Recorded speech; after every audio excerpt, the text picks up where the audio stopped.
నమస్తే. నవలా శీర్షిక కలం ద పెన్. రచన సన్నిహిత్ గారు. చదువుతున్నది రాధిక. కలం ద పెన్ నవల గురించిన ముందు మాట రచయిత సన్నిహిత్ గారి గళంలో మీ ముందుకు. శ్రోతలకు నమస్కారం. నా పేరు సన్నిహిత్. కలం ది పెన్ అనే మినీ నవల రచయితను. ఈ నవలను ఆడియోగా మార్చడానికి శ్రీమతి రాధిక గారికి అనుమతి ఇస్తున్నాను. ఈ నవలలో ఒక విద్యార్థి, అతని అభిమాన రచయిత్రికి మధ్య జరిగిన కొన్ని సంఘటనలు ప్రధాన సారాంశం. అయితే ప్రేమ, సస్పెన్స్, హారర్ బ్యాక్గ్రౌండ్లో కథ సాగుతూ ఉంటుంది. ఆసక్తికరంగా ఉండేలా ఎన్నో సంఘటనలను జోడించి వ్రాశాను. విని మీరు ఆనందిస్తారని ఆశిస్తున్నాను. ధన్యవాదాలు. ధన్యవాదాలు సన్నిహిత్ గారు. ఇక కథలో పెడదామా? నాంది. టైం అర్ధరాత్రి 12 కావస్తోంది. చిమ్మటి చీకటి, కీచురాళ్ల వృధా. ఊరికి దూరంగా ఒక పాత బంగళా. ఎన్నో హారర్ సినిమాల్లో చూపించినట్టుగా ఒంటరిగా నిద్రపోతున్న పెద్ద రాక్షసుడిలా ఉంది. చీకటి పరుచుకున్న సముద్రంలో నడి మధ్యన ఒంటరిగా గాలికి అల్లాడుతున్న పెద్ద ఓడలా ఉంది. ఆ బంగళా చుట్టూ అడ్డదిడ్డంగా పెరిగిన చెట్లు. బంగళా ముఖద్వారం చాలా ఎత్తుగా ఉంది. దానికి పాతకాలం నాటి చెక్క తలుపులు బిగించి ఉన్నాయి. బంగళా చుట్టూ ఎత్తైన కాంపౌండ్ వాల్, బలమైన ఇనుపగేటు. బంగళా ముఖద్వారాన్ని చేరుకోవాలంటే ఇనుపగేటు దాటి సన్నటి సిమెంట్ బాట మీదుగా దాదాపు 1/2 కిలోమీటర్ నడవాలి. మనిషి అన్నవాడు ఆ బంగళాలో నివసించి కొన్ని దశాబ్దాలు దాటి ఉంటుందన్నట్లుగా అస్తవ్యస్తంగా ఉంది వాతావరణం. అటువంటి నేపథ్యంలో నెమ్మదిగా నడుస్తున్నాడు ఋషి. అతడి మనస్సంతా ఉద్విగ్నంగా ఉంది. బంగళాలు చేరుకోవటం అతడి లక్ష్యం. ఎన్నాళ్ల నుండో తను కంటున్న కళ ఈరోజు తీరబోతోంది. తాను కోరుకున్న వ్యక్తిని అతడు కలవబోతున్నాడు. అంతకంటే కావాల్సిందేముంది? ఊరికి చివరగా ఉన్న ఆ బంగళా వైపు సాధారణంగా పగలే ఎవరూ రారు. అలాంటిది ఈ అర్ధరాత్రి వేళ అతడు నడిచి వెడుతుంటే కొంతమంది ఆశ్చర్యంగా చూడసాగారు. ప్రాణాల మీద ఆశ ఉన్నవాడెవడు అలా బంగళా వైపు వెళ్ళాడు. ఎందుకంటే అది దెయ్యాల బంగళా. బంగళా గేటు పక్కనే ఉన్న పెద్ద మర్రి చెట్టు ఊడలు చిత్రంగా ఊగడం ప్రారంభించాయి. జరగబోతున్న పరిణామానికి ముందస్తు సూచన అన్నట్లుగా ఉన్నాయి ఆ కదలికలు.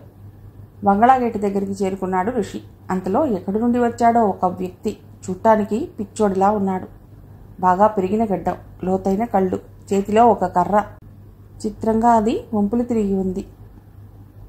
ఆగు బాబు అంటూ గట్టిగా అరిచాడు. ఆగిపోయాడు ఋషి. ఆగాక ఏమిటన్నట్లు చూశాడు ఆ వ్యక్తిని. లోపలికి వెళ్ళొద్దు బాబు, చాలా ప్రమాదం అన్నాడు. దేనికి ప్రమాదం? లోపల దయ్యాలు తిరుగుతాయి బాబు, ఈ టైంలో మరీ ఎక్కువ. వద్దు బాబు, లోనికి వెళ్ళొద్దు చెబుతున్నాడు. ఏమీ పర్వాలేదు, ఇక్కడ వచ్చి కలవమని ఒక వ్యక్తి నాకు సందేశం పంపారు చెప్పాడు ఋషి. పగలబడి నవ్వాడు ఆ పిచ్చోడు. నిన్ను వచ్చి కలవమని చెప్పారా? నీకు సందేశం పంపారా అని గట్టిగా నవ్వుతున్నాడు. పో, ఇక్కడి నుంచి పో, ప్రాణాల మీద ఆశ ఉంటే ఇక్కడి నుండి పో నవ్వుతూనే ఉన్నాడు. ఋషి ఆ పిచ్చోడి మాటలు లెక్క చేయకుండా గేటు మీద చేయి వేసి తెరవటానికి ప్రయత్నించాడు. ఆ క్షణం భూమ్యాకాశాలు ఏకమైనట్టు గట్టిగా నక్కల ఊళలు వినిపించాయి. ఆకాశంలో ఒక మెరుపు మెరిసింది. గట్టిగా గాలి వీచడం మొదలైంది. వాన రాకడకు సూచనగా గాలి చల్లగా మారిపోయింది. కాసేపట్లో ఆకాశానికి చిల్లు పడిందా అన్నట్లు బోరున వాన కురవటం ప్రారంభించింది. ఒక వికృత కార్యానికి ఆ విధంగా శ్రీకారం చుట్టబడింది. ఋషి ఆ బంగళాను చేరుకోవటానికి ముందు 4 వ్యక్తులు నిశ్శబ్దంగా ఆ బంగళాలోకి చేరుకున్నారు. వాళ్లతో పాటు చేతులు కాళ్ళు కట్టేసి ఉన్న ఒక స్త్రీ గింజుకుంటూ అరవటానికి ప్రయత్నిస్తోంది. కానీ నోటికి ప్లాస్టర్ వేసి ఉండటం వల్ల చిన్న అరుపు కూడా బయటకు రావటం లేదు. లేతగా అందంగా ఉన్న ఆ స్త్రీ ఏం పాపం చేసిందో తెలియదు, కానీ రాక్షసులు లాంటి వాళ్ల చేతుల్లో పడింది. బందీ అయింది. ఆమెకు ఏ హాని కలిగిస్తారో అని ప్రకృతి కూడా ఆశ్చర్యపోయి చూస్తోంది. ఆ పాత బంగళాలో ఉన్న ఒక గదిలో పొడవాటి టేబుల్ పైన ఆమెను పడుకోబెట్టారు. అందమైన ఆమె శరీరాకృతి వాళ్ళని రెచ్చగొడుతోంది. ఆమెను దారుణంగా చంపాలని అక్కడికి తీసుకొచ్చిన వాళ్ళు ముందు ఆమెను అనుభవించడానికి సిద్ధమయ్యారు. అనుకున్నదే తడువుగా రంగంలోకి దిగారు, ఒకరి తర్వాత ఒకరు. ఆమె ఆర్తనాదాలు ఆ బంగళాలో ప్రతిధ్వనిస్తున్నాయి. కానీ చుట్టుపక్కల కిలోమీటర్ దాకా మనుషుల జాడలేని ఆ ప్రాంతంలో ఆమె అరుపులు విని వచ్చి ఆమెను రక్షించేదెవరు? రాక్షసానందం తీరాక నిదానంగా ఆమెను చంపడం మొదలెట్టారు. అంటే కొంచెం కొంచెంగా చంపుతున్నారు. వాళ్ళ మనస్సుల్లో పేరుకున్న క్రోధం అంతా తీరేలా చంపుతున్నారు. ఆమె చివరి శ్వాస తీసుకుంటున్న దశలో ఎలాగూ చస్తుందిలే అనుకుని వదిలేసి వెళ్ళిపోయారు. అదే వాళ్ళు చేసిన తప్పు. టేబుల్ పై నుండి కింద పడి ఆమె పొర్లుతోంది. ఎవరైనా వచ్చి తనని రక్షిస్తారేమోనని ఆశపడుతోంది. ఆమె మనసు చదివినట్టు ఎక్కడి నుండో చిన్న శబ్దం వచ్చింది. ఎవరో వస్తున్నట్టు అడుగుల చప్పుడు. ఆమె తల అటు తిప్పి చూసింది. అంతే. ప్రారంభం. అబ్బా, ఎంతసేపు నవలలు చదవటం, పాటలు పాడుకోవటం. నీ ఆకలి సంగతి పట్టించుకోనయ్యా, ఇంటికి రా, భోంచేద్దు గాని అంటూ బతిమాలుతోంది సుమతి. పచ్చని మామిడి తోట మధ్య ఉన్న చిన్న పెంకుటింట్లో మడత మంచం మీద పడుకుని నవల చదువుకుంటున్న ఋషి అసహనంగా కదిలాడు. వస్తానుండు అంటూ చెలిని విసుక్కున్నాడు. అప్పటికే మధ్యాహ్నం కావస్తోంది. దూరంగా కనిపిస్తున్న పొలాల్లో కూలీలు పనికి విరామం ఇచ్చి భోజనాలకు కూర్చున్నారు. ఎక్కడి నుండో మోటార్ నడుస్తున్న శబ్దం వినబడుతోంది. చదువుతున్న నవల మూసేసి లేచాడు ముషి. ఇద్దరూ నడుస్తూ ఇంటికొచ్చారు. ఏరా, పొద్దుననగా తోటకెళ్ళి ఇప్పుడా రావటం? ప్రేమగా అడిగింది తల్లి అనసూయమ్మ. ఆ మాటలకి సుమతి చురుగ్గా చూసింది. ఇంకా నయ్యం అమ్మా, నేనున్నాను కాబట్టి ఊహా ప్రపంచంలో నుండి బయటపడి ఇంటికొచ్చాడు, లేకపోతే సాయంత్రం అయ్యేది అంది. ఋషి నిన్ను అంటూ చెల్లిని కొట్టబోయాడు. తుర్రున పారిపోయింది సుమతి. భోజనానికి కూర్చోరా అంది అనసూయమ్మ. చేతులు కడుక్కుని భోజనానికి కూర్చున్నాడు ఋషి. ప్రేమగా వడ్డించసాగింది తడి తల్లి. కడుపు నిండా తినరా, రేపు కాలేజీ హాస్టల్కి వెళ్ళాక ఏం తింటావో ఏమిటో అంది. అలాగేనమ్మా. నాన్న ఎక్కడా అడిగాడు ఋషి. ఏదో పని మీద బయటికి వెళ్ళారా, వచ్చేస్తారు అంది.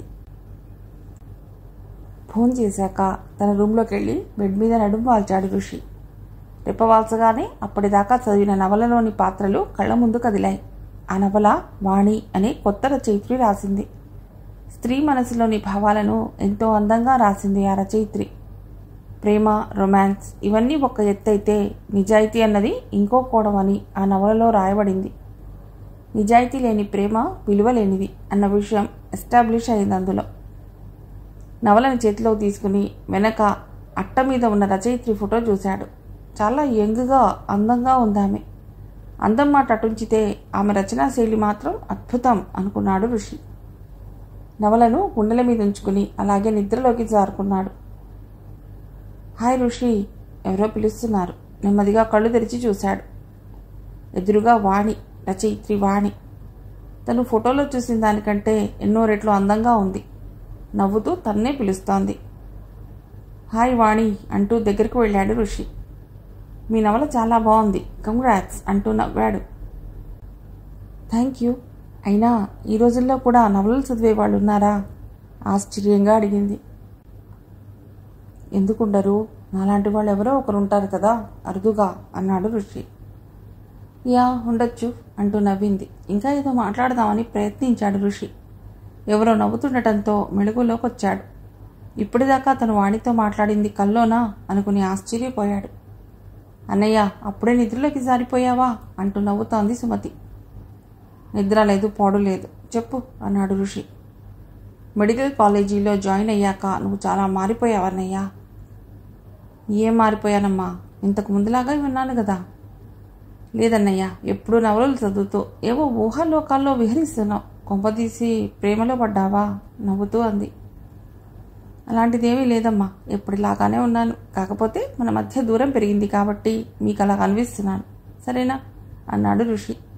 కాసేపు అది ఇది మాట్లాడుకున్నాక సరే అన్నయ్య అంటూ తురున పారిపోయింది.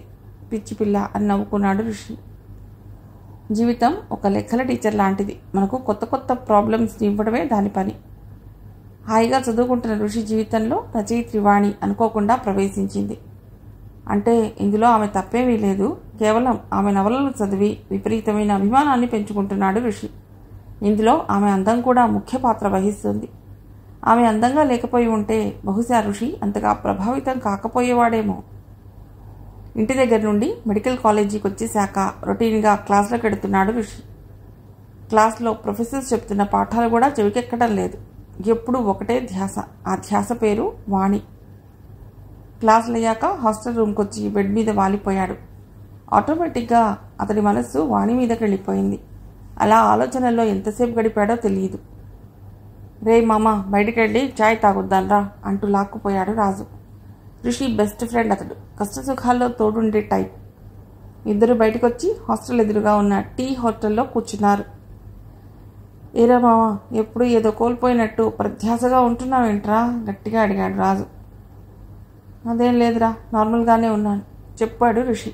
ఇంతలో టీ వచ్చింది. ఇద్దరూ సిప్ చేయి సాగారు. రోడ్డు మీద వాహనాలు రివ్వురివ్వున సాగిపోతున్నాయి. జనాలు మాట్లాడుకుంటూ నవ్వుకుంటూ హడావుడిగా సాగిపోతున్నారు.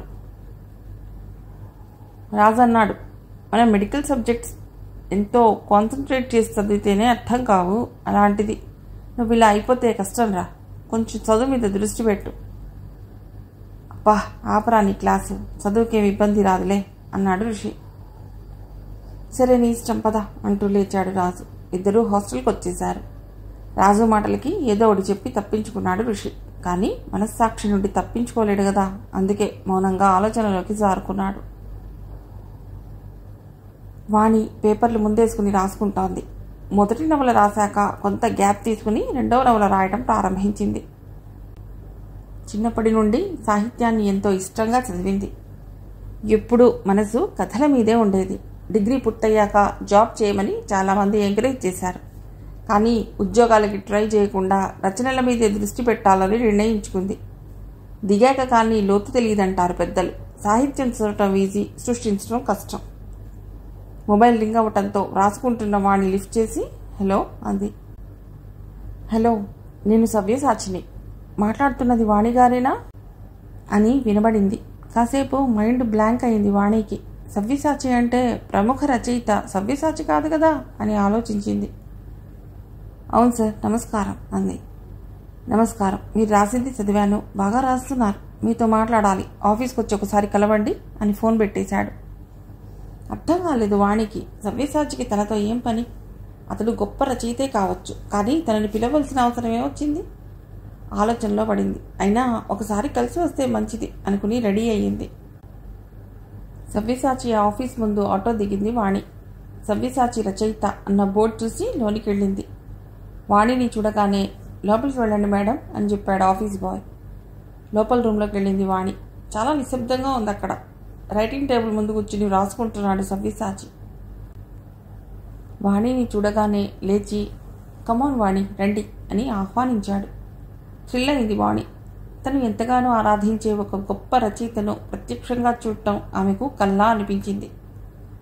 నమస్కారం సార్ అని కుర్చీలో కూర్చుంది. అందమైన ఆమె రూపాన్ని తన్మయంగా చూడసాగాడు సవ్యసాచి. ఇబ్బందిగా కదిలింది వాణి. చూడమ్మా వాణి, నువ్వు రాసింది చదివాను, చాలా గొప్ప శైలి నీది.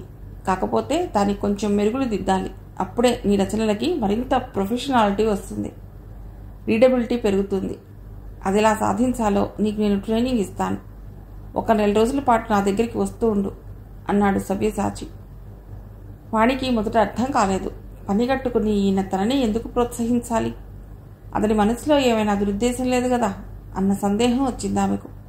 కానీ సవ్యసాచి మొహంలో అటువంటి భావాలేవీ కనబడకపోవడంతో సరే సార్, తప్పకుండా వస్తాను అని చెప్పింది. తను వేస్తున్నది చాలా తప్పటడుగు అని ఆ క్షణంలో వాణికి తెలియదు. అలా తెలిస్తే ఆమె ఒప్పుకునేది కాదు. వాణి అందమైన సాహితీ వనంలో చిగురించిన మొక్క. ఆమె తండ్రి గొప్ప తెలుగు పండితుడు. స్కూల్లో ఆయన తెలుగు పాఠం చెప్తుంటే విద్యార్థులు కదలకుండా వినేవారు. తమ కళ్ళ ముందు ఆ దృశ్యాలన్నీ కదులుతున్నట్లుగా అనుభూతి చెందేవారు. అందుకే తెలుగు సబ్జెక్టులో మంచి మార్కులు వచ్చేవి అందరికీ.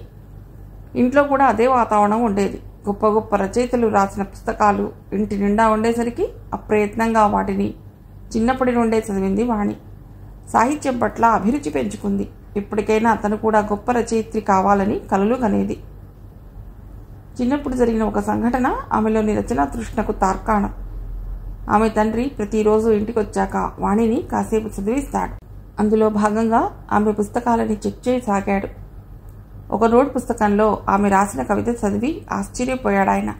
కవిత ఇలా సాగింది: నీ నవ్వుల మాయాజాలం, నా గుండెను కాల్చే మంత్రజాలం, నీ పలుకుల తీయదనం, నా నిధులను దోచే ఇంద్రజాలం, నీ తలపుల జడివానే నా అలజడి కారాగారం, నీ కరుణను ప్రసరిస్తే అది నా పాలిట అమృత వర్షం, నా బ్రతుకున కోయిల గానం. 4 లైన్ల ఆ కవిత చదివి ఆయన ఆలోచనలో పడ్డాడు. ప్రేమ గురించి వ్రాయగలిగేంత వయస్సు లేదు వాణికి. మరి ఎలా రాసింది? ఏమా, నువ్వు రాసిన ఈ కవితకు అర్థం నీకు తెలుసా? ప్రేమగా అడిగారు. ఏమో నాన్న, నాకు తెలియదు. ఏదో అలా రాయాలనిపించింది, రాసేశాను అంది. మనసులోనే ఆమెను మెచ్చుకుని తలపైన ప్రేమగా నిమిరారు. ఆ తర్వాత ఆ కవితను ఒక పత్రికకు పంపించారు. అది ప్రచురింపబడింది. ఆ పత్రికను తీసుకొచ్చి వాణికి చూపించి సంబరపడ్డారాయన. నువ్వు తప్పకుండా మంచి రచయిత్రి అవుతావమ్మా అని దీవించారు. కానీ విధి చాలా చిత్రమైంది.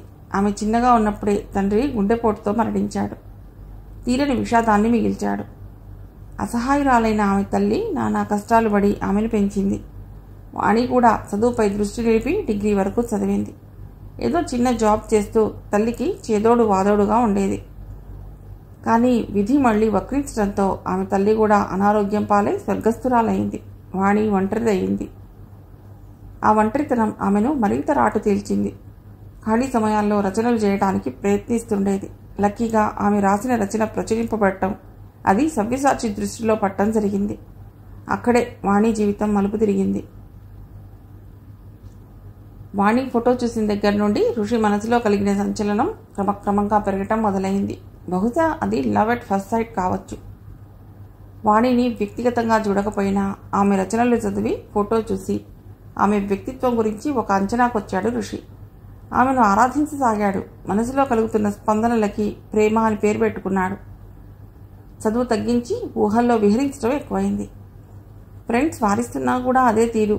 వాణితో ఇంటరాక్ట్ అవ్వాలనుకున్నాడు. ఫోన్ చేసి మాట్లాడేంత ధైర్యం లేదు. లెటర్ ద్వారా తన ప్రేమని ఆమెకు తెలియజేయాలనుకున్నాడు. పెన్ను పేపరు తీసుకుని వ్రాయడం మొదలెట్టాడు. మనసు నిండా ప్రేమ అయితే ఉంది, కానీ దాన్ని వ్యక్తపరచడం అంత సులభం కాదు కదా. చాలాసేపు ప్రయత్నించాక ప్రేమ లేఖ తయారైంది. ప్రియా, కనులు మూసినా తెరిచినా నీ రూపమే కనిపిస్తోంది. ప్రేమ అన్నది నా శరీరాన్ని దహిస్తోంది. నీవు లేని జీవితం వ్యర్థం అనిపిస్తోంది. నీలోనే నా బతుక్కి అర్థంగా అనిపిస్తోంది. నన్ను చూసుకునే అర్థం నీవే అనిపిస్తోంది. కరుణిస్తావా నన్ను? నీ దరికి చేరుతాను. ప్రేమించవా నన్ను?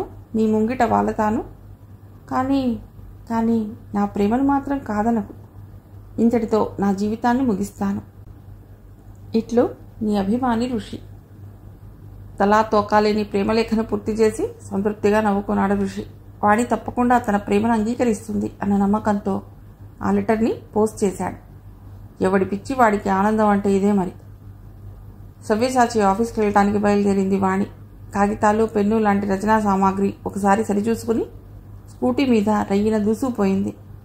దారి పొడవునా ఆలోచిస్తోంది. సవ్యసాచి దగ్గర శిష్యరికం తనకు కలిసి వస్తుందా అని.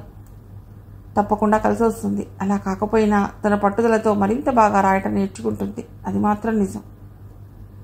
రామ్మా రా అన్నాడు సవ్యసాచి వాణిని చూడగానే. అదే ఆఫీస్లో ఒక పక్కగా కుర్చీ, టేబుల్ ఆమె కోసం కేటాయించబడ్డాయి. నువ్వు అనుకున్న సబ్జెక్టు మీద 2 పేజీల ప్రారంభ సన్నివేశాన్ని రాసి నాకు చూపించు చెప్పాడు సవ్యసాచి. అలాగే గురూజీ అని రాయటం స్టార్ట్ చేసింది వాణి. 2 పేజీల సీన్ రాసి సవ్యసాచికి చూపించింది వాణి. నిశితంగా చదివాడు. అతడేం చెప్తాడా అని భయపడసాగింది. అంత బాగానే రాశావు, కానీ ప్రతి ఎపిసోడ్లోనూ కొంచెం రొమాన్స్ రాయాలి. నీలాంటి అందమైన రచయిత్రి రొమాన్స్ రాస్తే చదవటానికి చాలామంది ఎగబడతారు. నిన్ను సోషల్ మీడియాలో ఫాలో అవ్వటానికి ప్రయత్నిస్తారు. పాపులారిటీ పెరుగుతుంది. ఓకేనా అని చెప్పాడు. అలాగే గురూజీ అని చెప్పి రాసుకోవటంలో మునిగిపోయింది. కొంతసేపటికి బావా అంటూ వచ్చాడో వ్యక్తి. చూడటానికి యంగ్ కమీడియన్లా ఉన్నాడు. ఏరా, లంచ్ బాక్స్ తెచ్చావా అన్నాడు సవ్యసాచి.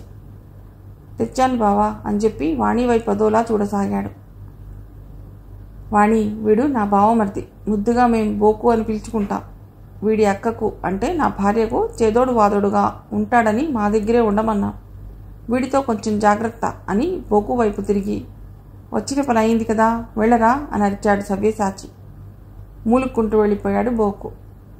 లంచ్ టైంలో వాణి తన బాక్స్ ఓపెన్ చేసి కొంచెం తింది. తర్వాత ఓ 5 minutes రిలాక్స్ అయ్యి మళ్ళీ వ్రాసుకోవటం మొదలెట్టింది. వాణి శ్రమ, సిన్సియారిటీ సవ్యసాచికి నచ్చాయి. పని తప్ప ఇంకో దృష్టి లేదు ఆమెకి అనుకుని తృప్తి పడ్డాడు. ఈమెకు మంచి భవిష్యత్తు ఉంది అని నవ్వుకున్నాడు. సవ్యసాచి ఊహించినట్టు వాడి భవిష్యత్తు సవ్యంగా ఉంటుందంటారా? ఏమో ఆ దేవుడికే తెలియాలి.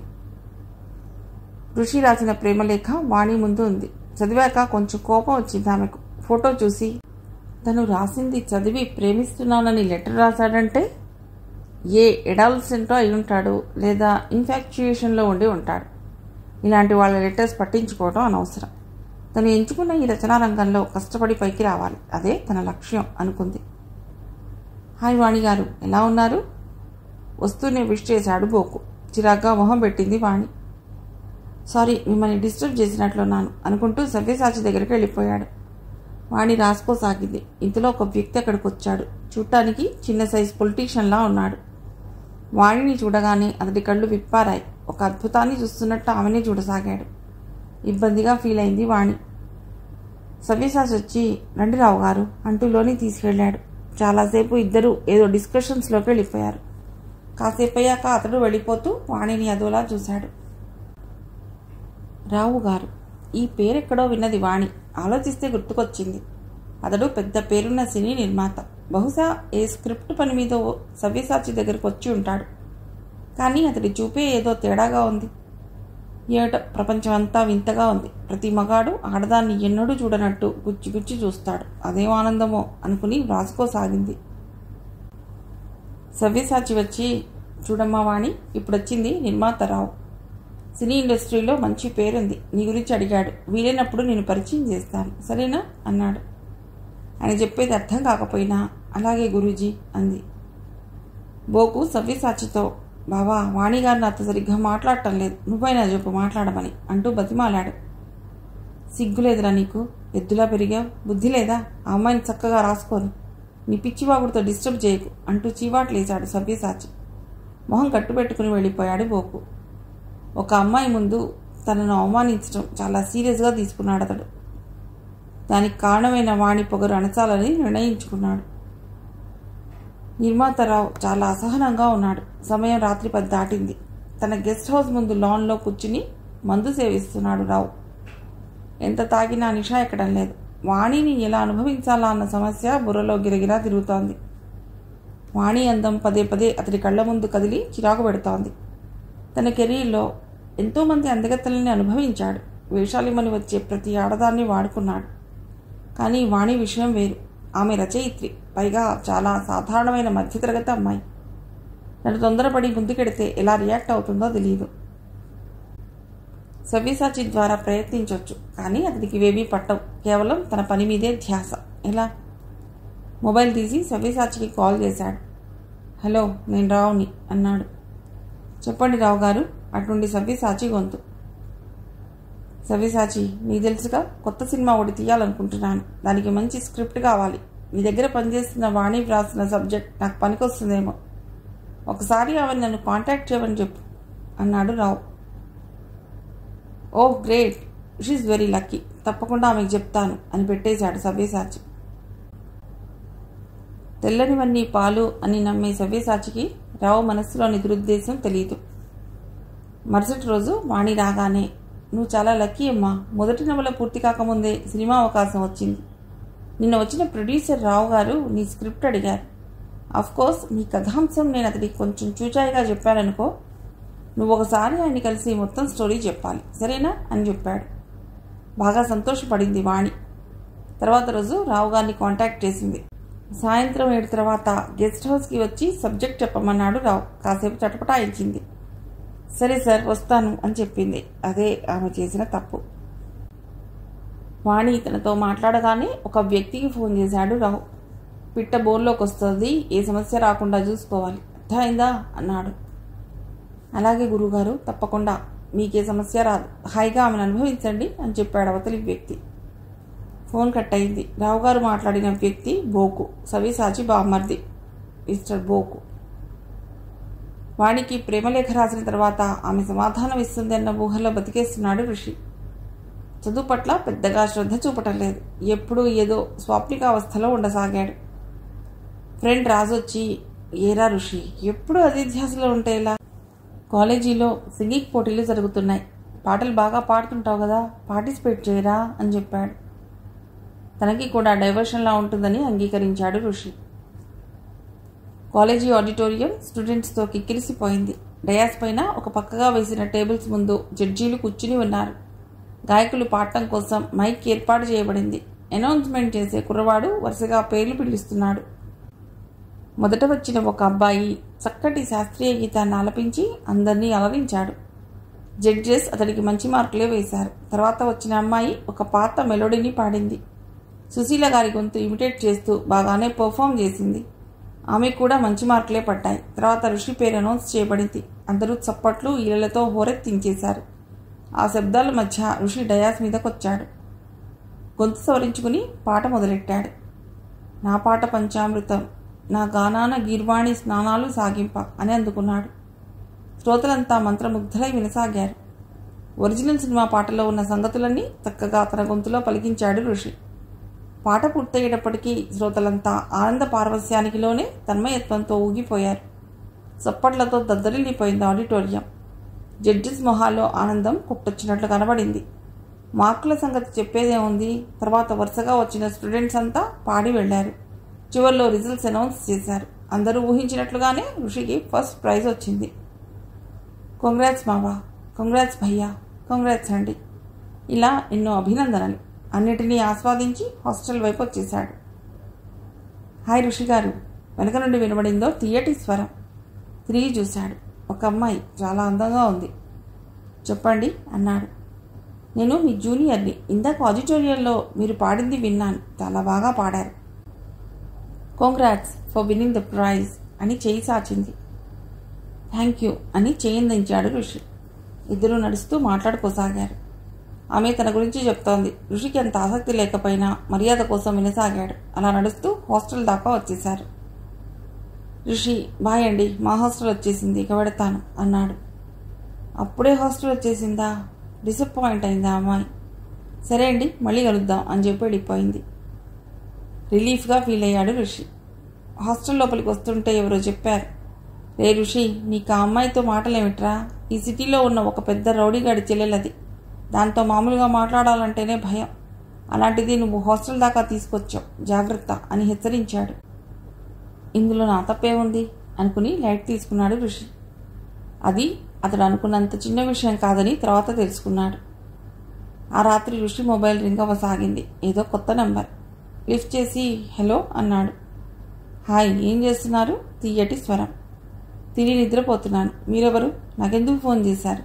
కొంచెం సీరియస్గా అన్నాడు. ఎందుకంత కోపం?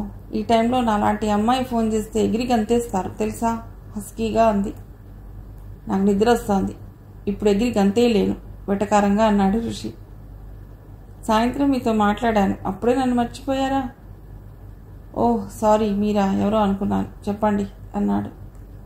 ఏం చెప్పాలి? మీ మీద ప్రేమతో నా మనసు అల్లరి చేస్తోంది. నిద్రపోదామంటే కనురెప్పలు మూసుకోవటం లేదు. అందుకే మీకు కాల్ చేశాను మత్తుగా అంది. ఋషికి మ్యాటర్ అర్థమైంది. తను ఇంకా ఏదో మాట్లాడి ఆమెను ఊహల్లో ఉంచకూడదని అనుకున్నాడు.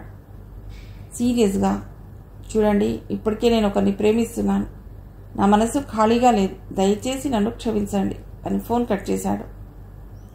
తర్వాత ఆమె ఎన్నిసార్లు కాల్ చేసినా లిఫ్ట్ చేయలేదు. కానీ తర్వాత జరగబోయేది తెలుసుంటే కొంచెం జాగ్రత్త పడేవాడే ఋషి. మంచి నిద్రలో ఉన్నాడు ఋషి. ఎవరో పట్టి లేపుతున్నట్లు అనిపించింది. నెమ్మదిగా కళ్ళు తెరిచాడు. తన రూమ్లో ఎవరో ముగ్గురు అపరిచిత వ్యక్తులు. నిద్ర మొత్తం వదిలిపోయింది. ఎవర్రా మీరు? గట్టిగా అరిచాడు. నీకు మా బయోడేటా చెప్పాలరా? రఫ్గా అన్నాడో వ్యక్తి.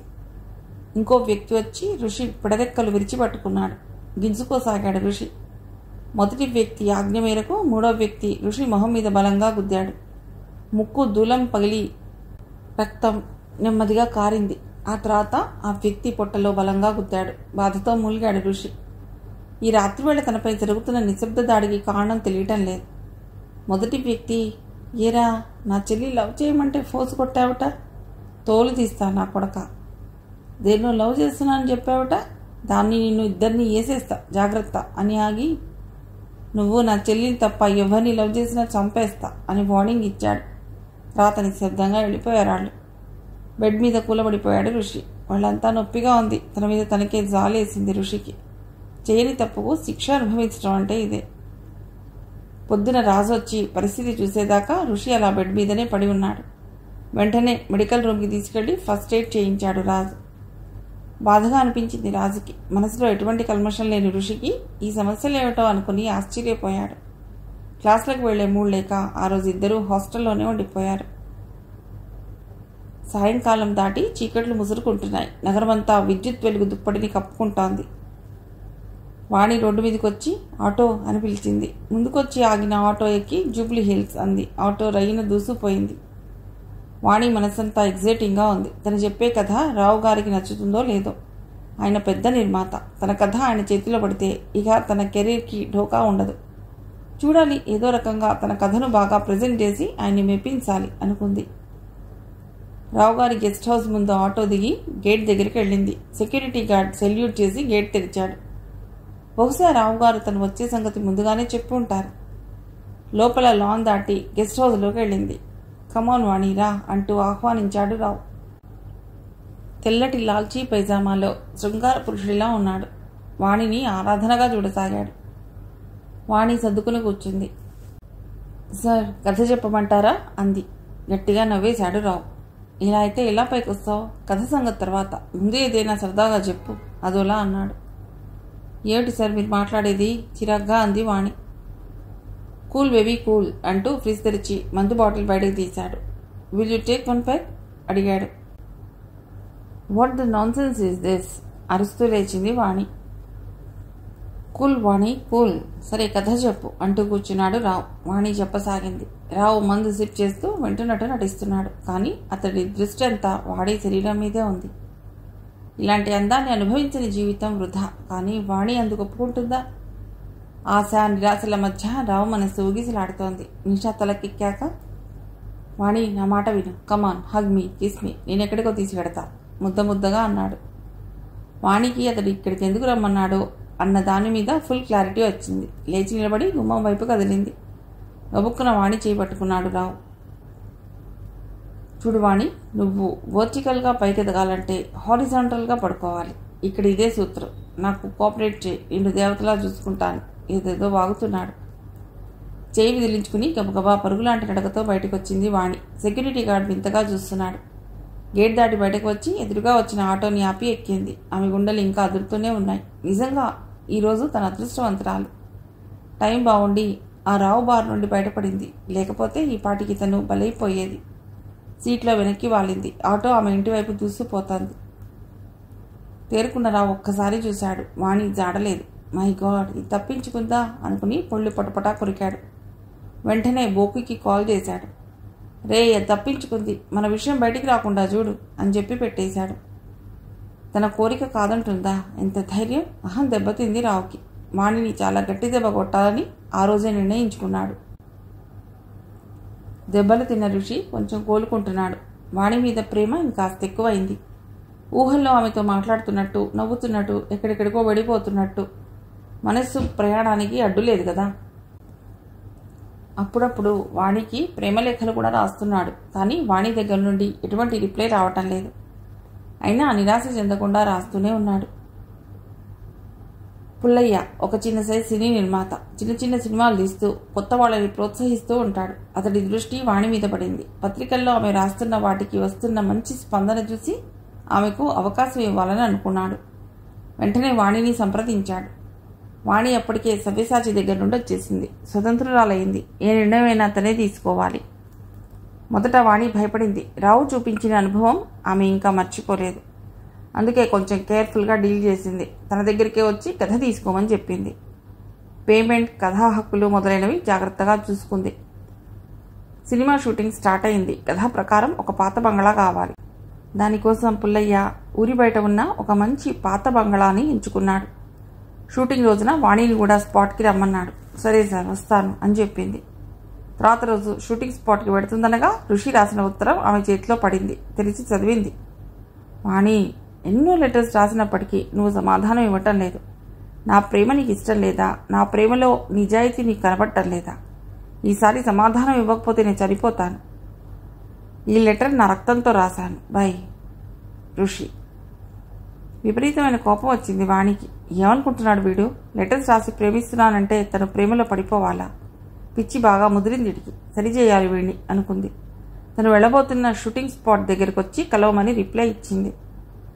ఋషి మనసు ఆనందంతో ఎగిరి గంతేసింది. వాడి తనకు రిప్లై ఇచ్చింది అంటే తన ప్రేమను అంగీకరించినట్టే కదా. ఫ్రెండ్స్ అందరికీ సంతోషంగా చెప్పుకున్నాడు. కంగ్రాట్స్ మామా, నీ ప్రేమ ఫలించింది అని అందరూ అభినందించారు. వాణి చెప్పిన ప్రకారం ఆ పాత బంగళా దగ్గరికి చేరుకున్నాడు ఋషి. పగటిపూట చూడటానికే చాలా భయంకరంగా ఉంది ఆ ప్రాంతం. పైగా దెయ్యాల కోట లాంటి ఆ బంగళా. అక్కడికి చేరుకున్నాక వాణి కోసం వెతుకున్నాడు. దూరంగా కెమెరా లైట్ల దగ్గర పక్కన వేసి ఉన్న కుర్చీలో కూర్చుని ఏవో పేపర్లు చదువుకుంటూ ఉంది వాణి. ఒక్కసారిగా గుండె కొట్టుకునే వేగం పెరిగింది ఋషికి. దగ్గరగా వెళ్ళి వాణి గారు అని పిలిచాడు. తలెత్తి చూసింది వాణి. నేను ఋషిని చెప్పాడు. ఒక్కసారి తేరిపార చూసింది వాణి. ఓహ్, నువ్వేనా ఋషివి? వెరీ గుడ్, పద నీతో మాట్లాడాలి అని కదిలింది. ఋషి ఆమెను అనుసరించాడు. అతడికి ఇంకా ఇది కలలాగే ఉంది. తను ఎంతగానో ప్రేమించిన వాణి, తన స్వప్న సుందరి వాణి ఇక్కడ ఇప్పుడు తన కళ్ళ ముందు. నమ్మలేకపోతున్నాడు. దానికంటే ముఖ్యంగా వాణి చాలా అందంగా ఉంది. ఫోటోలో కంటే ఇంకా బాగుంది. ఋషి మనసు ఆశల పల్లకీలో ఊరేగసాగింది. వాణి చెప్పసాగింది.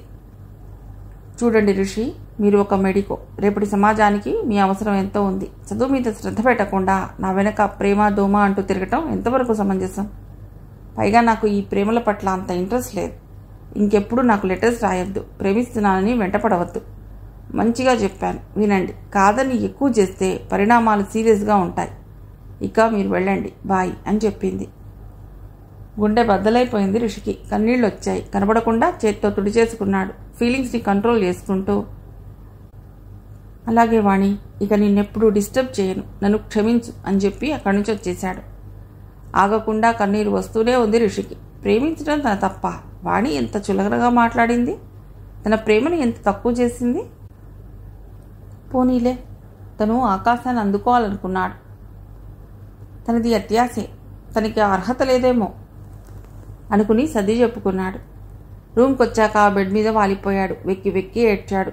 తలగడ అతడి కన్నీళ్లతో పూర్తిగా తడిసిపోయింది. ఋషి ప్రేమగాథ ఆ విధంగా ముగిసిపోయింది. వాణి కథ రాసిన సినిమా చాలా హిట్ అయింది. చిన్న సినిమాలో పెద్ద హిట్ అది. వాణికి మంచి పేరు వచ్చింది. నిర్మాత పుల్లయ్య ఆనందానికైతే హద్దు లేదు. బాగానే సొమ్ము చేసుకున్నాడు. టీవీ ఛానల్స్ వాణితో ఇంటర్వ్యూలని ప్రసారం చేస్తున్నాయి. ఆనందంతో శిఖరం మీద ఉన్నట్లు ఫీల్ అవ్వసాగింది వాణి. ఒకరోజు ఏదో రాసుకుంటుంది వాణి. మేడం, ఐఎమ్ ఫ్రమ్ చాటింపు టీవీ ఛానల్, మీ ఇంటర్వ్యూ కావాలి అని ఒక వ్యక్తి ఫోన్ చేశాడు. సరే రండి అని అపాయింట్మెంట్ ఇచ్చింది. కాసేపటికి వచ్చాడు ఆ వ్యక్తి. మేడం, దిస్ ఈజ్ పరమహంస అని పరిచయం చేసుకున్నాడు. అతన్ని చూసి వాణి తొలిసారిగా డిస్టర్బ్ అయింది. మగవాళ్లలో ఇంత అందగాళ్ళు ఉంటారా అనుకుని అతన్నే కళ్ళు విప్పార్చి చూడసాగింది. కెమెరా యాంగిల్స్ అవి సెట్ చేసుకున్నాక, మేడం స్టార్ట్ చేద్దామా అన్నాడు పరమహంస. గబుక్కున తేరుకుని అలాగే అంది. అతడు ఏదేదో అడుగుతున్నాడు. తను ఏదేదో చెప్తోంది. మనస్సు మాత్రం గతి తప్పి ఎక్కడికో వెళ్ళిపోయింది. ఇంటర్వ్యూ అయ్యాక థ్యాంక్స్ చెప్పి పరమహంస వెళ్ళిపోయాడు. వాణి మనసు పరమహంస మీద లాక్ అయింది. ప్రేమ అంటే ఏమో అనుకుంది, కానీ దాని ప్రభావం ఇంత బలంగా ఉంటుందని అనుకోలేదు. అతన్ని మళ్ళీ కలవాలని మనసు తొందర పెడుతోంది. ఒకనాటి సాయంత్రం ఎగ్జిబిషన్ గ్రౌండ్స్లో బుక్ ఫేర్ ఉంటే వెళ్ళింది. చిత్రంగా అక్కడ పరమహంస కనిపించాడు. వాణి ఎగ్జైట్ అయింది, కానీ బయటపడలేదు. హాయ్ వాణి గారు, వాట్ ఈ సర్ప్రైజ్ అంటూ అరిచినంత పని చేశాడు పరమహంస. హాయ్ అంది వాణి.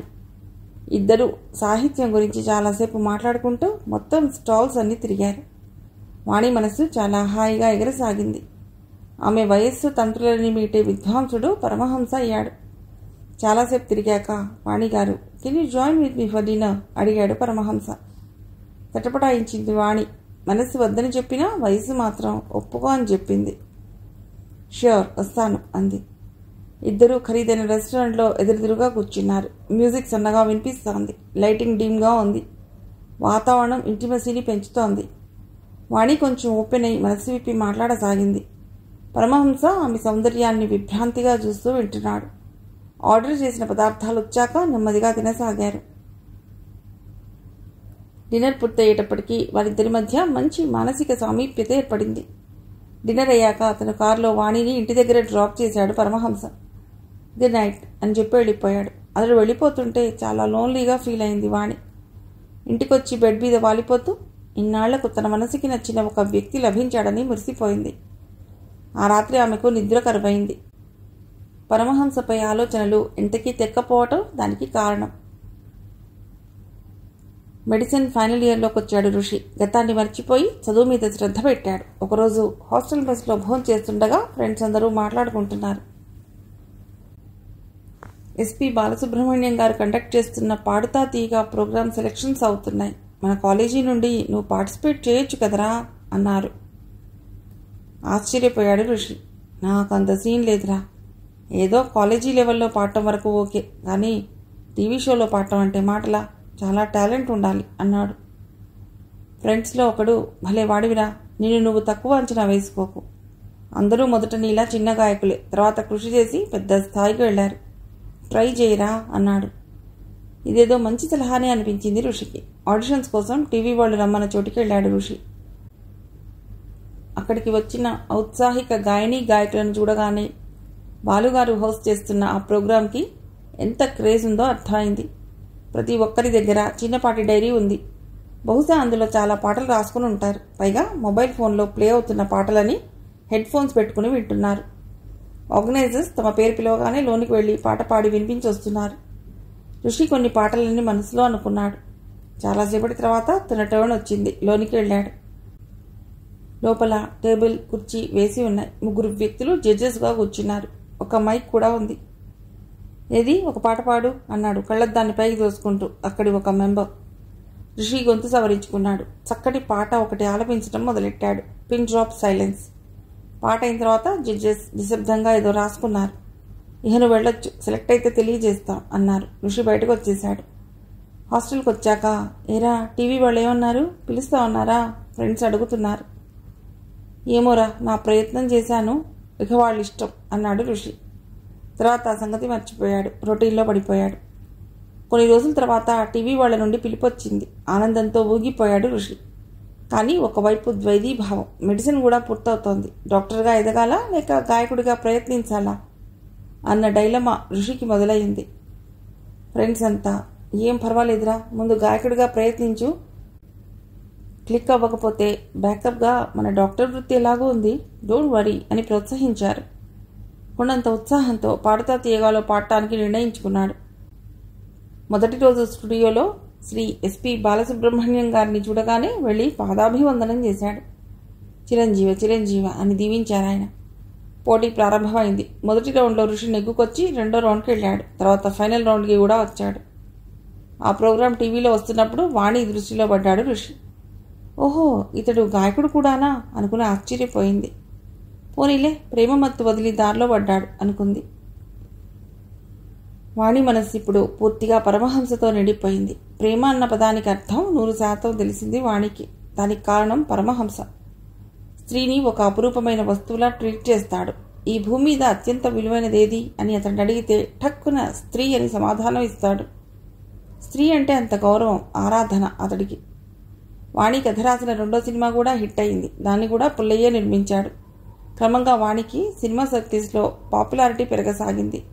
ఈ విషయాలన్నీ ఎప్పటికప్పుడు నిర్మాత రావు గారికి చేరుతూనే ఉన్నాయి. అదను చూసి వాణిని దెబ్బ కొట్టాలని కాచు కూర్చున్నాడు రావు. డైనింగ్ టేబుల్ ముందు కూర్చుని భోజనం చేస్తున్నాడు సవ్యసాచి. భార్య సుమ అన్నం వడ్డిస్తూ, మీ శిష్యురాలు వాణి బాగానే పైకొచ్చిందండి అంది. చిన్నగా నవ్వాడు సవ్యసాచి. తన కష్టం మీద తను పైకొచ్చింది, అందులో నేను చేసిందేమీ లేదు అన్నాడు. అలా అంటారేమిటండి, రాయడంలో ఎన్నో మెళకువలను చెప్పారు. ఈ రోజుల్లో ఆ మాత్రం సహాయం చేసేవాళ్ళు ఎవరున్నారు? ఎందుకుండరు, నేను కాకపోతే ఇంకొకరు, ఎవరో ఒకరు మార్గదర్శకం చేస్తారు. పైగా ఆమెలో మంచి ఇంటెలిజెన్స్ ఉంది, అందుకే పైకొచ్చింది మెచ్చుకోలుగా అన్నాడు. మూతి 30 వంకర్లు తిప్పింది సుమ. నా తమ్ముడితో చాలా చులకనగా మాట్లాడిందిటి కదా? అవును, నీ తమ్ముడేమైనా పెద్ద పోటుగాడా మర్యాదగా మాట్లాడటానికి? అవునులేండి, మీరే పెద్ద పోటుగాళ్ళు, అందుకే దగ్గరుండి మరీ అన్నీ నేర్పారు. నా తమ్ముడు ఎందుకు పనికిరాడనే కదా మీ చిన్న చూపు. కొంగుతో కన్నీళ్లు తుడుచుకుంది. అబ్బా, ఆపు నీ సోది, ప్రతి చిన్నదానికి కొళ్ళాయి విప్పేస్తావు. విసుక్కుంటూ లేచి వెళ్ళిపోయాడు సవ్యసాచి. ఎంత వాడికైనా ఇంటి పోరు తప్పదు కదా. ఈ సంభాషణంతా పక్క నుండి వినసాగాడు బోకు. వాడికి గుండెలు మండిపోతున్నాయి. తనని ఒక పురుగులా తీసి పాడేసింది వాణి. అందుకే తెలివిగా దాన్ని నిర్మాతరావు దగ్గరికి పంపాడు. కానీ పులిలాంటి వాడి పంజా దెబ్బ నుండి తప్పించుకుంది. ఆ బద్ధకం విడిసి కొట్టింది. కానీ ఏనాటికైనా దాని బతుకుని కుక్కలు చింపిన విస్తరి చేయడం ఖాయం అని ప్రతిజ్ఞ పూనాడు. అసలు సవ్యసాచి ద్వారా ఆమెను ట్రబుల్ చేద్దామనుకున్నాడు. కానీ అప్పటికే ఆమె సవ్యసాచి పరిధిలో నుండి వెళ్ళిపోయింది. నిర్మాతరావు గారు వాణి కదలికల మీద ఒక కన్నేసి ఉంచమని బోకుకి చెప్పాడు. ప్రస్తుతం బోకు చేస్తున్న ఉద్యోగం అదే. వాణిని గమనిస్తూ ఆమెకు సంబంధించిన విషయాలను ఎప్పటికప్పుడు నిర్మాతరావు గారికి చేరవేయటమే. తన గదిలో కూర్చుని సవ్యసాచి ఆలోచించసాగాడు. వాణిని ఎంకరేజ్ చేయడంలో ఉన్న తప్పేమిటో అతడికి అర్థం కాలేదు. తను ఎంతో ప్రతిభావంతులైన రచయితలని చూశాడు. కానీ వాణి వాళ్ళందరికంటే భిన్నంగా రాస్తుంది. తను కొత్తగా రాసే రోజుల్లో సరైన మార్గదర్శకత్వం చేసేవారు లేక ఎంతో స్ట్రగుల్ అయ్యాడు. కథ రాసి పత్రికకు పంపిస్తే అది పడింది లేనిది ఎప్పటికో తెలిసేది. అంతా గమ్యగోచరం. ఒకప్పటి వర్ధమాన రచయితగా తను పడిన బాధలన్నీ అతడి కళ్ల ముందు కదిలాయి. అవన్నీ దాటుకుని వచ్చి ఈనాడు తను పెద్ద రచయిత స్టేజ్లో ఉన్నాడు. కనీసం ఇప్పుడైనా కొంతమంది కొత్త రచయితలకు సహాయం చేయడంలో తప్పే ఉంది. కాకపోతే వాణి అనే అందమైన స్త్రీని ప్రోత్సహించడంతో అందరికీ అదేదో వింత విషయంలో అనిపిస్తోంది. ఇంతకుముందు తను ఎంతోమంది కుర్రవాళ్ళని ఎంకరేజ్ చేశాడు. అందులో చాలామంది ఇప్పుడు మంచి పొజిషన్లో ఉన్నారు. అప్పుడు లేని అభ్యంతరం ఇప్పుడు దేనికి? సరే, అవన్నీ అనవసరం. తను అనుకున్నది తాను చేశాడు. ఒక టాలెంట్ని బయట ప్రపంచానికి పరిచయం చేశాడు. అంతే, దట్స్ ఆల్ అనుకుని నిశ్శబ్దంగా కళ్ళు మూసుకుని వెనక్కి వాలాడు సవ్యసాచి.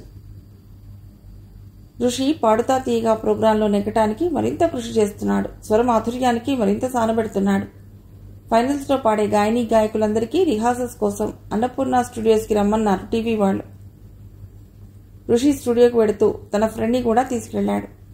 ఒక చిన్న రూమ్లో ఆర్కెస్ట్రా టీం ఉంది. సౌండ్ సిస్టమ్ అది చక్కగా అమర్చి ఉంచారు. ఋషి తను పాడబోయే పాటలన్నీ ఆర్కెస్ట్రాతో పాటు ప్రాక్టీస్ చేసి పాడాడు. చిన్న చిన్న తప్పులు వచ్చినా ఓవరాల్గా పాటలు బాగానే వచ్చాయి. తర్వాత వేరే సింగర్స్ ప్రాక్టీస్ చేయసాగారు. ఋషి తన ఫ్రెండ్స్తో కలిసి ప్రాక్టీస్ రూమ్ నుండి బయటకు వచ్చాడు. స్టూడియోలో ఎప్పుడూ ఏదో ఒక షూటింగ్ జరుగుతూనే ఉంటుంది. పక్కనే ఉన్న ఒక ఇండో సెట్లో సినిమా షూటింగ్ జరుగుతుందని ఎవరో చెప్పారు. ఋషి ఫ్రెండ్స్ అంతా పదరా షూటింగ్ చూద్దాం అనడంతో అందరూ ఆ సెట్లోకి వెళ్లారు.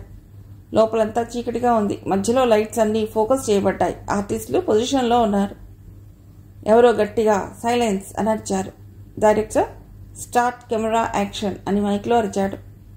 సీన్కి అనుగుణంగా ఆర్టిస్టులు గొప్పగా నటించసాగారు. ఋషి అలా నటనను చూస్తూ ఉండిపోయాడు.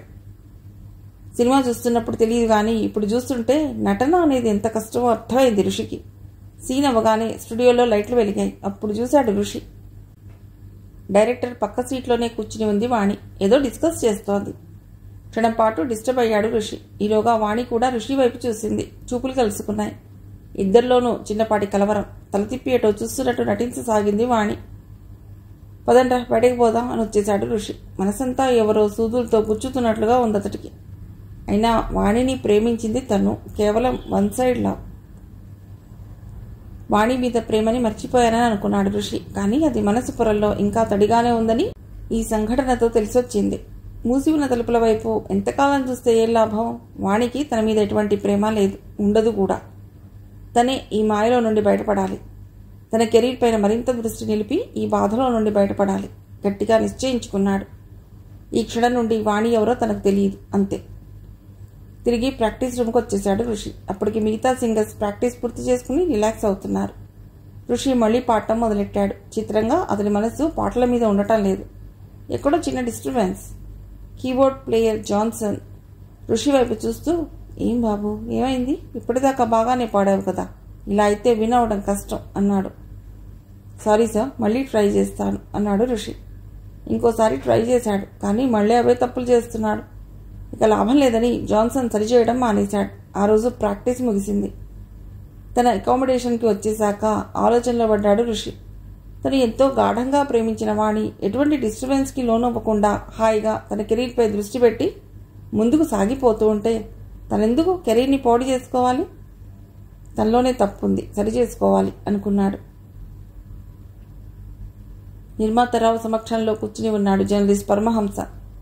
డ్రింక్స్ అప్పటికే గ్లాసులో పోసి ఉన్నాయి. చీర్స్ కొట్టి సిప్ చేయసాగారు. రావు ఒక గుక్క వేసి, పరమహంస ఎంతవరకు వచ్చింది నీ చెప్పిన పని అడిగాడు. పరమహంస భక్తిగా చూసి, అవుతుంది సార్, ఇప్పటికే పిట్ట లైన్లోకి వచ్చింది. మనకు పూర్తిగా లొంగాలంటే ఇంకొంచెం టైం పడుతుంది అన్నాడు. పర్వాలేదు, ఎంత టైం అయినా తీసుకో, పని మాత్రం సక్సెస్ఫుల్గా జరగాలి అని ఒక నోట్ల కట్ట అతని మొహం మీదకు విసిరాడు. ఆ కట్ట జోబులో పెట్టుకుని, మీరు ఆ విషయాన్ని పూర్తిగా మర్చిపోండి, అదొచ్చి మీ కాళ్ళ దగ్గర పడేలా నేను చేస్తాను అని ఇంకో రౌండ్ మందు ఫిక్స్ చేసుకున్నాడు. మనుషుల మనస్తత్వాలు ఇంత చిత్రమైనవో అని అనిపిస్తుంది రావుగారి ఆరాటం చూస్తున్నప్పుడు. అతడి స్థాయి ముందు వాణి చాలా చిన్న వ్యక్తి, కానీ కేవలం తన ఆహాన్ని సంతృప్తిపరచుకోవడం కోసమే వాణితో తలపడుతున్నాడు. చిన్న పామునైనా పెద్ద కర్రతో కొట్టడానికి తన కాలాన్ని ధనాన్ని వృధా చేసుకుంటున్నాడు. ఆమెను దెబ్బ కొట్టే ప్రతి అవకాశాన్ని వాడుకోవాలని చూస్తున్నాడు. ఇది అతడి మూర్ఖత్వమో లేక శాడిజమో అన్నది అతడికే తెలియాలి. జిహ్వకో రుచి పురేకో బుద్ధి అన్నట్లు అతడి మనసులో కలిగిన వాణి పట్ల ద్వేషం ఏ స్థాయి పరిణామాన్ని సృష్టిస్తుందో కాలమే నిర్ణయించాలి.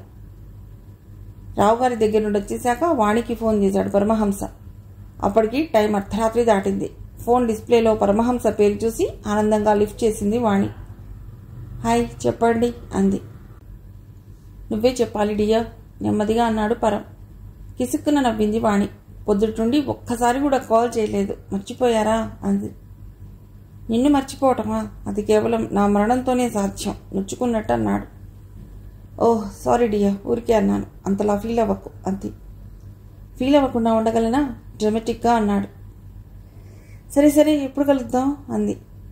దేవి గారు ఎప్పుడు కరుణిస్తే అప్పుడు ప్రేమగా అన్నాడు. సరే చూద్దాం, గుడ్ నైట్ అని చెప్పి ఫోన్ కట్ చేసింది. ఎందుకో ఋషి గుర్తొచ్చాడు ఆమెకి. తెలుగు రాష్ట్రాల్లో ఎంతో పేరు పొందిన ఒక టీవీ ఛానల్ ఆఫీస్ సీట్లో కూర్చుని అసహనంగా కదులుతున్నాడు కరీనాగు. ఆ ఛానల్ క్రియేటివ్ హెడ్ అతడు. అసలు పేరు నాగరాజు, కానీ చాలామంది ముద్దుగా కరీనాగు అని పిలుస్తారు. సరిగ్గా అతడి స్వభావానికి ఆ పేరు సరిపోతుంది కాబట్టి దాన్ని ఒక బిరుదులా ఫీల్ అవుతాడు అతడు. సార్, మీకోసం ఒక రచయిత్రి వచ్చింది చెప్పాడు బాయ్. పంపించు అన్నాడు. కాసేపటికి తన రూంలోకి వస్తున్న ఆమెను చూసి విపరీతమైన సంభ్రమానికి లోనయ్యాడు నాగు. చాలామంది అందగత్తెలను చూశాడు అతడు, కానీ ఇలా మైమరిపించే అందాన్ని ఇదే మొదటిసారి చూడటం. కూర్చోండి అన్నాడు. థ్యాంక్ యూ అంటూ వద్దిగ్గా కూర్చుంది వాణి. ఎవరో ఫ్రెండ్ చెప్పడంతో టీవీ ఛానల్కి వచ్చింది ఆమె. డైలీ సీరియల్స్కి తన కథలు సరిపోతాయేమో అని తెలుసుకోవటానికి వచ్చింది. చెప్పండి, మీ పేరేమిటి, వచ్చిన పనేమిటి అని సీరియస్గా పాయింట్లోకి వచ్చేశాడు కరీనాగు. నా పేరు వాణి, రచయిత్రిని. ఇప్పటికే చాలా పత్రికల్లో కథలు సీరియల్స్ రాశాను చెప్పింది. ఓహ్ మీరా, నాకెందుకు తెలీదు, మీ పేరు పత్రికల్లో చూస్తూనే ఉంటాను అని మహదానందంగా చెప్పాడు. రిలీఫ్గా ఫీల్ అయింది వాణి. చెప్పండి, నేను మీకు చేయగలిగిన సహాయం ఏమిటి సూటిగా అడిగాడు. నా దగ్గర ఉన్న కథలని సీరియల్స్గా టెలికాస్ట్ చేస్తారేమో కనుక్కోవటానికి వచ్చాను అని చెప్పింది వాణి. సరే, దాందే ఉంది, మీ స్క్రిప్ట్ని నాకు ఇచ్చేళ్ళండి, అవి చూశాక మళ్ళీ కాల్ చేస్తాను అన్నాడు నాగు. సరే అండి, థ్యాంక్ యూ అని చెప్పి అక్కడి నుంచి బయలుదేరింది. వచ్చేస్తూ అంతా బాగానే ఉంది, కానీ వీడి చూపులేంటి అలా ఉన్నాయి అని మనసులో అనుకుంది. వాణి వెళ్ళగానే సీట్లో వెనక్కువాలి, ఇలాంటి దాన్ని అనుభవిస్తే చాలు, జన్మ ధన్యమైపోతుంది అనుకున్నాడు కరీనాగు. బాయ్ వచ్చి టేబుల్ పైన టీ పెట్టి వెళ్ళాడు. సిప్ చేస్తూ వాడి ఇచ్చిన స్క్రిప్ట్ని చదవసాగాడు. చాలా మంచి రచయిత్రి అని కొంచెం చదవగానే తెలుసుకున్నాడు. కానీ అతడి ఛానల్లో పనిచేయాలంటే టాలెంట్ ఒక్కటే సరిపోదు, పక్క వ్యవహారాలు కూడా ఉండాలి. అలా అవసరార్థం దగ్గరికి వచ్చిన ఎంతోమందిని అనుభవించిన చరిత్ర అతడికి ఉంది. ఏదో రకంగా వాణిని తన దారిలోకి తెచ్చుకోవాలని బలంగా నిర్ణయించుకున్నాడు. వాణి వెళ్ళి చాలాసేపు అయినా కరీనాగు మనస్సులో గందరగోళం తగ్గలేదు. ఆమె అందం రగల్చిన చిచ్చు ఆరటం లేదు. బాయ్ని పిలిచి, కావేరి మేడం ఏ షూటింగ్లో ఉందో కనుక్కో అని చెప్పాడు. Kaveri character artist. సినిమాల్లో ఫేడౌట్ అయ్యాక టీవీ సీరియల్స్లోకి వచ్చింది. సినీ ఫీల్డ్లో ఉన్నప్పుడు కుర్ర హీరోలని అల్లుడు అని పిలుస్తూ అవసరాలకి వాడుకునేది. కానీ మంచి నటిగా గుర్తింపు ఉంది. ఆమె పరిచయమైన తొలి రోజే కరీనాగు తన వల్లోకి ఆమెను లాక్కున్నాడు. ఆమెకు కూడా ఇలాంటి వాటి మీద పెద్ద అభ్యంతరం లేదు కాబట్టి పని ఈజీ అయ్యింది. ఇద్దరు ఒక అండర్స్టాండింగ్కి వచ్చేశారు. ఆమెకి అవకాశాలకు కొదవ లేకుండా పోయింది. సార్, కావేరి మేడం నీకు నాకు ఒక్కడే మొగుడు, సీరియల్ షూటింగ్లో ఉందిట అని చెప్పాడు బాయ్. సరే అని చెప్పి ఆమె సెల్కి కాల్ చేశాడు కరీనాగు. చెప్పండి అంటూ హస్కీగా అంది కావేరి. రాత్రికి ఫ్లాట్కి రా, చాలా గుర్తొస్తున్నావు ప్రేమగా అన్నాడు కరీనాగు. ఓకే అని చెప్పి కాల్ కట్ చేసింది ఆమె. ఆ రాత్రి కావేరి బడిలో సేద తీరుతున్నాడు కరీనాగు. వారి మధ్య ప్రణయం ఉత్తుంగ తరంగంలా ఎగిసిపడి విరిగిపోయింది. అలసి సొలసిపోయి ఇద్దరూ రిలాక్స్ అవుతున్నారు. విశాలమైన అతడి ఛాతీ మీద వెంట్రుకల్ని పట్టి పీకుతూ ఆడుకుంటోంది కావేరి. కరీనాగ్ అన్నాడు, రచయిత్రి వాడి గురించి ఎప్పుడైనా విన్నావా అని. కాసేపు ఆలోచించి, అవును పత్రికల్లో ఆ పేరు చూశాను అంది. ఆమె ఈరోజు నా దగ్గరకు వచ్చింది. క్రియేటివ్ డిపార్ట్మెంట్లో జాయిన్ అవుతానంటుంది. ఇంకేం తీసుకోండి అంటూ ఆగి, కొత్త అమ్మాయి కొంచెం జాగ్రత్త అంది. అందుకేగా నీకు చెప్తున్నది, ఏం చేస్తావో ఇలా చేస్తావో నీ ఇష్టం, పని అవ్వాలి అన్నాడు. చూద్దాం, ముందు ఆమెను డైలీ సీరియల్స్లో ఇన్వాల్వ్ చేయండి అంది. సంతృప్తిగా నవ్వుకుని మరింత గట్టిగా ఆమెను హత్తుకున్నాడు కరీనాగు. మిగిలిన కథ తర్వాతి భాగంలో.